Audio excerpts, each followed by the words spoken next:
Hombale production ஹவுஸ்லேருந்து Hindu மித்தாலஜியில் Vishnu அவதாரத்தை மையமாக கொண்ட மகா அவதார் சினிமாட்டிக் யூனிவர்ஸை கிக் ஸ்டார்ட் பண்ணுற விதமாக ஃபர்ஸ்ட் மூவியாக ரிலீஸ் ஆன மகா Avatar Narasimha animation movie review தாங்க இன்றைக்கி பார்க்க போகிறோம்.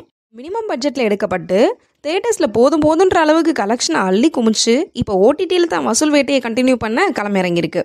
இந்த மூவியோட run time 2 hours and 10 minutes தாங்க. Hey guys, welcome to cinematics. இந்த மாதிரி மூவி ரிவ்யூஸ்க்கு நம்ம சேனலை சப்ஸ்கிரைப் பண்ணிட்டு அதேன்னு பிடிச்சிருந்தா ஒரு லைக் போட்டு விட்டுருங்க. இந்த படத்தோட ஸ்டோரி சினாப்சிஸ் என்னன்னா, ஹிரண்யாக்ஷன் ஹிரண்யகசிபுன்னு 2 அரக்க சகோதரர்கள் விஷ்ணுவை அழைக்கணும்னு குறிக்கோளோட விஷ்ணு பக்தர்களை குமிச்சிட்டு இருக்காங்க. இதனால கோவமடைஞ்ச விஷ்ணு வராக அவதாரம் எடுத்து ஹிரண்யாக்ஷனை கொன்னுடுறாரு. விஷ்ணு கிட்ட இருந்து தப்பிக்கிறதுக்காக ஹிரண்யகசிபு பிரம்மா கிட்ட தவம் இருந்து சாகா வரம் வாங்குறாரு. அவர் பையன் பிரகலாதன் தீவிர விஷ்ணு பக்தரா இருக்கிறதால அவரை கொல்றதுக்கு எல்லா வழியும் முயற்சி பண்றாரு ஹிரண்யகசிபு. இப்போ ஹிரண்யகசிபு கிட்ட இருந்து விஷ்ணு எப்படி பிரகலாதனை காப்பாத்தினாரு, நரசிம்ம அவதாரம் எடுத்து எப்படி ஹிரண்யகசிபுவை கொன்னாரு அப்படின்றது தாங்க இந்த மகா அவதார் நரசிம்மா. இந்த கதை நம்ம ஆல்ரெடி புராணங்கள்ல பார்த்து கேட்டு படிச்ச பரிச்சயமான கதைனாலும் இதோட ஸ்கிரீன் பிளேனால சுவாரஸ்யமாவே கொடுத்துருக்காங்க. விஷ்ணு அவதாரம் எடுக்கிற 2 இடமான வராகமான நரசிம்மம் 2 அவதாரமுமே படத்தோட peak பாயிண்ட்டுங்க.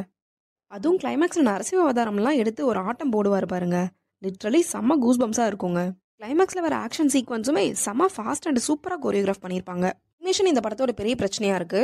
Fast moving scenes and action சீக்வன்ஸ்லாம் சரியா ரெண்டர் ஆகாம ஒரு மாதிரி பிளர்ரி ஃபீல் தான் கொடுத்தது. விஷுவல்ஸோட குவாலிட்டியும் ரொம்ப கம்மியாவே தான் இருக்கு. ஹொம்பாலே மாதிரி ஒரு பெரிய ப்ரொடக்ஷன் கிட்ட இருந்து இப்படி ஒரு விஷுவல் அவுட்புட்ஸ் டிசப்பாயிண்டிங்கா தான் இருக்கு. இந்த படத்துக்கு கிடைச்ச வரவேற்பு மூலமா இந்த யூனிவர்ஸ்ல இருந்து வர அப்கமிங் மூவிஸ்ல இந்த பிரச்சனை இருக்காதுன்னு நம்புறேன். தென் பிரகலாதனோட கனெக்ட் ஆகணும்ன்றதுக்காகவே அவருக்கான சீன்ஸ் நிறைய பிளேஸ் பண்ணதால சில repetitive scenes and slowness feel ஆக தான் செஞ்சது. சாம்சிஎஸ் பின்னணி இசை இப்படத்துக்கு பெரிய பக்கபலம்.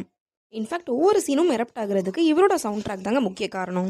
கிளைமேக்ஸ் சவுண்ட் ட்ராக்லாம் அவரோட கெரியர் பெஸ்ட்னு தாங்க சொல்லணும். அந்த அளவுக்கு சீன்ஸை எலிவேட் பண்ணி உட்கார வச்சிருக்காரு. பிஜிஎம்ஸ் அளவுக்கு சாங்ஸ் சூப்பரா வரல, சாங்ஸ் நல்லா இல்லாததால அங்கெல்லாம் டிராகனஸ் ஃபீல் ஆக தாங்க செஞ்சது. இந்த படத்தோட பாசிட்டிவ்ஸ்னு பார்த்தீங்கன்னா, ஸ்க்ரீன் பிளே சூப்பராக இருந்தது, climax portion, Sam CS music and movie duration. நெகட்டிவ்ஸ்னு பார்த்தா லோ குவாலிட்டியான விஷுவல்ஸ், சாங்ஸ், சில repetitive and slow moving scenes. ஓவராலாக ஒரு ஹிந்து மித்தாலஜில இருந்து எக்ஸ்பீரியன்ஸ் பண்ண வேண்டிய நல்ல படம் தாங்க இது. இந்த படம் நெட்ஃப்ளிக்ஸ் ஓடிடியில் தமிழ் உட்பட மல்டி லாங்குவேஜஸில் அவைலபிளாக இருக்குது.